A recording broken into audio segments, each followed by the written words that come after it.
Okay, my name is Valeria Nico. I'm from the University of Limerick, but I'm actually working on a commercialization project, so I will show you a device that we are actually trying to commercialize. So we are really interested in getting partners, collaborators for our project. So we have many people talking about IoT devices, sensors, and so on, but no one is actually telling you how to power them. That is a big issue if we are thinking of having billions of sensors that will monitor your everyday life, from watches, smartphones, sensors. So what we are doing in my group, which is Power, is actually trying to find a powering solution, an alternative power solution to batteries for powering the IoT. I'm tackling the problem of powering IoT devices, in particular using ambient vibration. So by 2020, there will be 26 billion of devices that will be connected to the internet, and we have to power them. So in some cases, it's fine to just wire the device, the sensor, to a main power supply. But in most cases, the sensor will be in remote places where we don't have access easily to a power supply.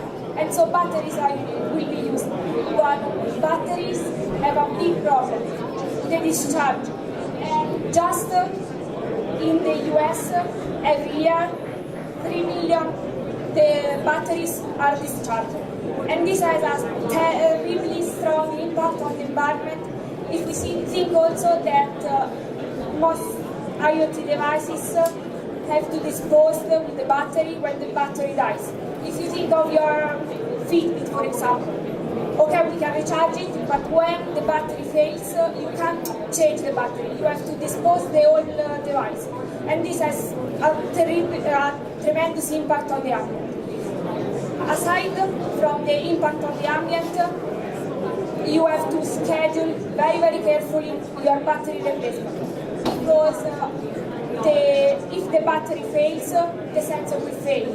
And probably you will lose data, you have to stop production, or even worse, your machinery will break. If you think of you are measuring the heat, the temperature of a motor, if the sensor fails, probably you overheat the motor and the machine breaks.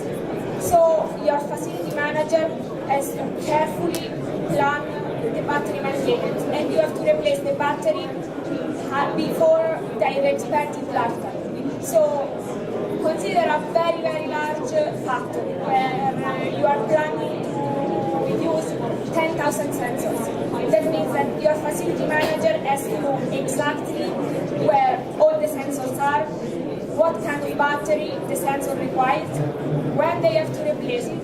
And if you consider that probably you are going to use 2 maybe batteries for each sensor, it means that your facility manager has to replace almost 30 batteries each day.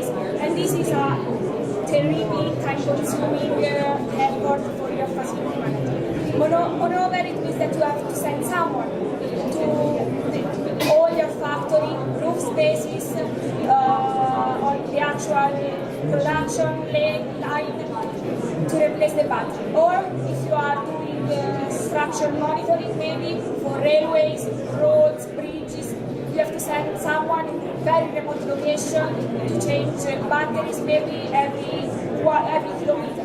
So on large wireless sensor networks, replace battery is not really feasible. Moreover, apart from the time-consuming effort, you have actually a cost. So the cost is not just changing the battery. The big part of the cost is sending someone out to replace your battery.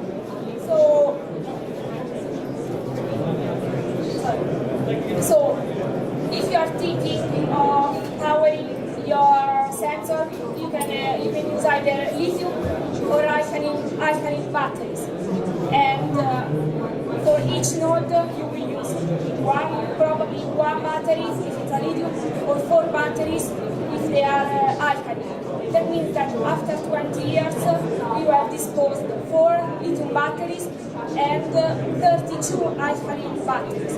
Now, if we sum up all the costs, in 20 years, if you have 100 nodes, you have spent 9,000 euros on your batteries and 70,000 euros on alkaline batteries. So this is a big cost for your company, especially if you consider that 100 nodes, it's a very small network.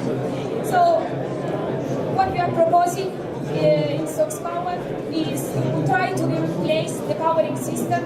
So we are trying to get rid of batteries, rid of power supplies, and use the ambient that is present near the sensor to power the sensor itself.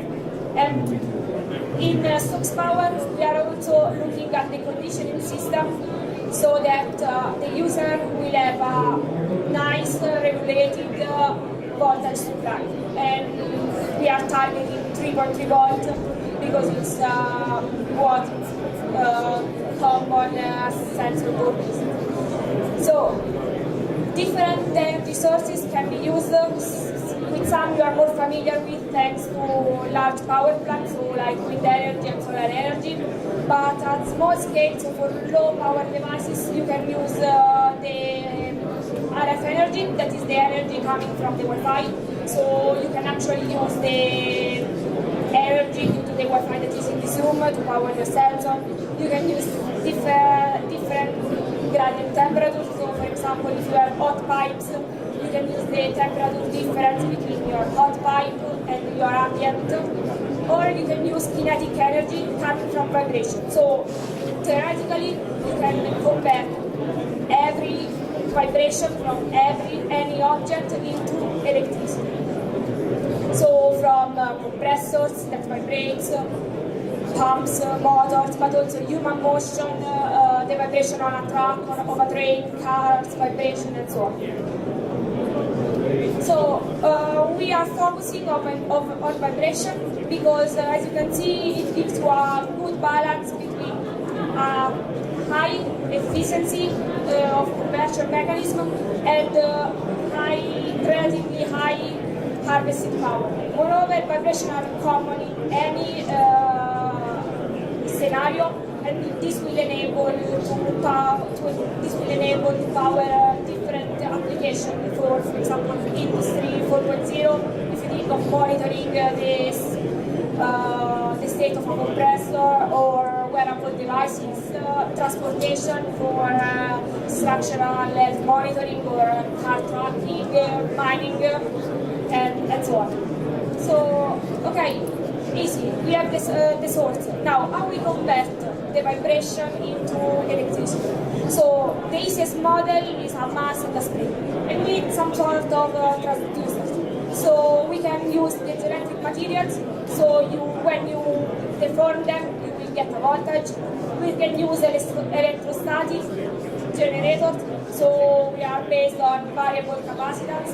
Magnetostrictive material that are similar to piezoelectric, but instead of giving you a voltage, they will give you a magnetic field, so they are a bit more tricky to deal with. But we decided to use electromagnetic induction because it's a very easy principle. It's just based on a magnet and a coil. This means that you don't need any smart material, and this will reduce the cost of producing the harvest. Moreover, it gives you high currents, and it has the highest theoretical power out. That means that theoretically it's the best option we have at the moment. But now we have to look at what kind of vibration we have, because okay, we have the device, but how we use it.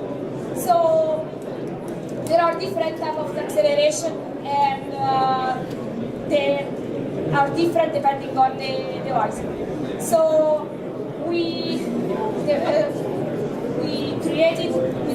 a device that uses two masses, so that we can harvest energy from multiple frequencies. And we have also an easy adjusting mechanism that helps you to tune your device to the ambient, to the source, because different machinery, different vibration source will have different frequency response.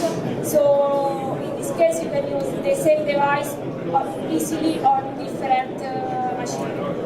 And plus, we have developed the power management circuit so that we are able to power different sensors and different protocol transmission protocols. So to show that we are actually able to power something with ambient vibration, we decided to use two sensor boards, one developed by Pervasive Nation, that is the Connect Center test bed for IoT, and one commercial sensor that is the Texas Instrument sensor plug.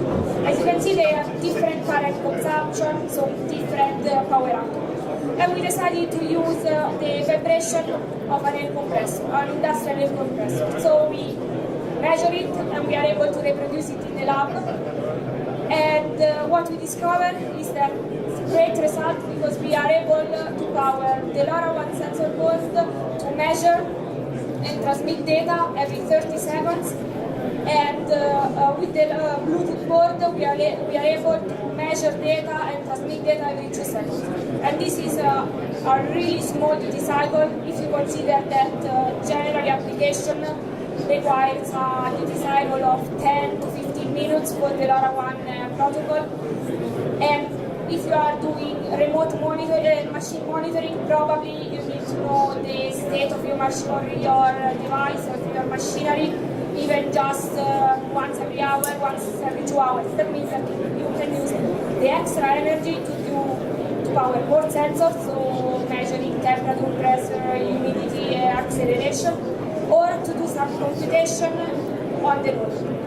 So I hope I can try to convince you that vibrational energy harvesting can be a really good solution to develop batteryless, fit and forget sensing solution for IoT devices, and also it can be a way to reduce the environmental impact of your IoT device due to the fact that it's using batteries.